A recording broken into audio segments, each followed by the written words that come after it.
बता दें आपको कि जेवर एयरपोर्ट पर ऐतिहासिक तस्वीरों को आज सभी ने देखा। जेवर एयरपोर्ट पर रनवे पर ट्रायल की शुरुआत की गई। इंडिगो की पहली फ्लाइट सफलतापूर्वक रनवे पर लैंड हुई है, जिसका रनवे पर पानी की बौछार के साथ स्वागत किया गया। रिपोर्ट देखिए।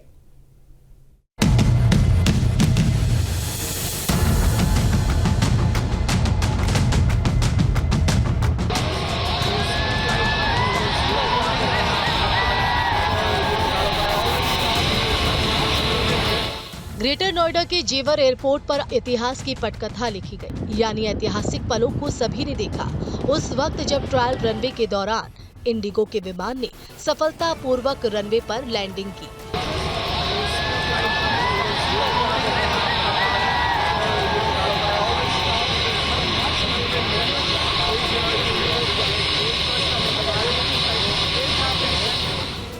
अप्रैल 2025 से इस एयरपोर्ट को पैसेंजर्स के लिए खोल दिया जाएगा।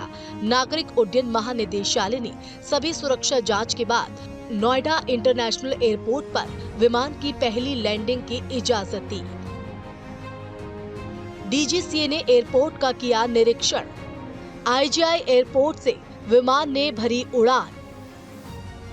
10 मिनट में जेवर एयरपोर्ट पर पहुंचा। लैंडिंग से पहले आसमान में चक्कर लगाए। 17 से पहले जहां आवागमन के रास्ते नहीं थे, विकास की योजनाएं नहीं थी, इस प्रदेश में 2017 के बाद भारतीय जनता पार्टी की सरकार बनी और उसके यशस्वी मुख्यमंत्री योगी आदित्यनाथ जी बने और इस प्रोजेक्ट की कहानी आगे बढ़ी। ये यहाँ के लोगों के लिए सपना ही था कि कभी हम लोग इस क्षेत्र की तरक्की देख पाएंगे, लेकिन इस प्रोजेक्ट ने, जिसमें मेरे क्षेत्र के उन किसान भाइयों का बहुत बड़ा योगदान है, जिन्होंने प्रदेश के विकास के लिए अपनी ज़मीनों को एयरपोर्ट बनाए जाने के लिए दिया। जेवर रनवे को यूं तो कुछ खास बनाया गया है, क्योंकि सुरक्षा और सुंदरता दोनों ही दृष्टि से भव्य होना जरूरी है। रनवे को स्विट्जरलैंड के ज्यूरिख एयरपोर्ट अथॉरिटी ने बनाया। 3.9 किलोमीटर लंबा है रनवे। सफल ट्रायल के बाद वैलिडेशन की जरूरत नहीं। जेवर एयरपोर्ट उत्तर प्रदेश का 5वां इंटरनेशनल एयरपोर्ट है। इसके शुरू होने के बाद उत्तर प्रदेश में कुल 5 अंतर्राष्ट्रीय एयरपोर्ट हो जाएंगे। नोएडा इंटरनेशनल एयरपोर्ट के पहले चरण का काम पूरा हो चुका है और पहले चरण का काम पूरा होने के बाद ट्रायल रन शुरू हो चुका है। हम रनवे पर मौजूद हैं, आपको तस्वीरें दिखाएं। इंडिगो की जो फ्लाइट है उसका लैंडिंग अभी कराई गई है।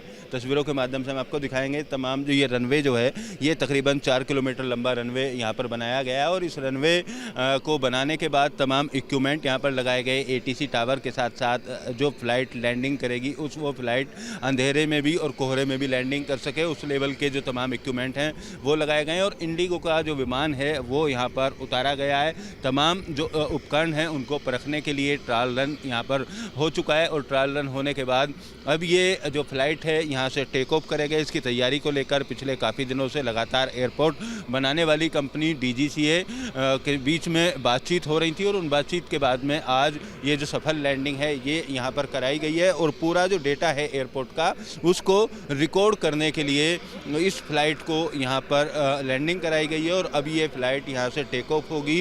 एयरपोर्ट बनाने से संबंधित जितने भी अधिकारी हैं, प्राधिकरण से संबंधित अधिकारी हैं, तमाम लोगों की मौजूदगी में हुआ है। वहीं एयरपोर्ट अथॉरिटी और डीजीसीए के तमाम अधिकारी इस एयरपोर्ट की इस ट्रायल को लेकर सुबह से ही लगे हुए थे, लिहाजा 1:30 बजे के आसपास जो फ्लाइट है उसको यहाँ पर उतारा गया और आज जो सफल लैंडिंग है वो यहाँ पर इंडिगो के फ्लाइट की शुरू कर दी गई है। आने वाले समय में इस एयरपोर्ट से कहाँ कहाँ के लिए फ़्लाइट मिलेंगी, उसके अलावा अगर बातचीत की जाए टिकट बुकिंग कब से होगी, इन तमाम चीज़ों को लेकर जो तैयारियां हैं शुरू कर दी जाएंगी और लोगों के सामने तमाम जानकारियां आनी शुरू हो जाएंगी। पीएम मोदी ने 25 नवंबर 2021 को इस हवाई अड्डे की आधारशिला रखी थी। ये दिल्ली एनसीआर का तीसरा कमर्शियल एयरपोर्ट होगा, जो इंदिरा गांधी इंटरनेशनल एयरपोर्ट और हिंडन क्षेत्रीय एयरपोर्ट के बाद बनकर तैयार होगा। Team news state. News nation अब व्हाट्सएप पर खबरों की ताजा अपडेट के लिए न्यूज नेशन के इस क्यूआर कोड को स्कैन करें।